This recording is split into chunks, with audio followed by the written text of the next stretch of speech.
Sé què passa? Recordeu el principi de Breaking Bad, quan Walter White de matí feia de docent de química i per la tarda anava a netejar cotxes. Que locura, no? Amèrica, un profe en dos feines, no viuen bé esta gent? Doncs pues avui us vinc a fer un vídeo diferent, perquè jo també sóc docent pel matí i per la tarda, mira, aquí estic fent vídeos i fent el que puc.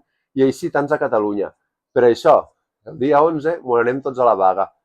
Què mos passa? Dos coses fàcils. La primera, i en podem parlar, sense vergonya, el sou dels docents per en terra. Ja no parlem del sou i les condicions del pas, eh? Aquesta gent tindria per fer vídeos per un canal sense de YouTube. Però en aquest cas és enviar-los ànimos, força i lluitar junts per la seva pròxima reivindicació. I per tant, els docents de Catalunya som tercers per la cua a l'Estat del que estem cobrant a una comunitat que no és pas tercera per la cua en gastos, com estan els pisos a Barcelona, a Girona, a totes les terres catalanes, altíssims.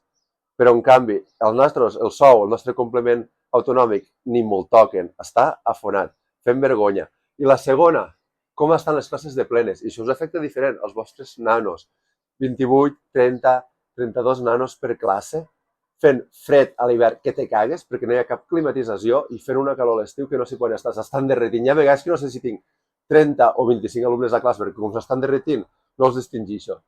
Per això vinc a animar-te. Si ets docent el dia 11, no me falles. Ens veurem per les manis. Anem, lluitem. És una inversió per intentar aconseguir una millora a la nostra vida. I si ets pare o mare, te demanaré un favor. Aquell dia no portes un fill a l'aula. No val la pena. L'únic que faràs és agobiar en aquells quadres que els han obligat a estar de serveis mínims. No passa res si un dia estem tots a casa, el deixem en algú que el pugui cuidar i tirem un cable a aquells que estan intentant que l'educació dels vostres fills sigui més bona i de més qualitat. Ens veiem el dia 11.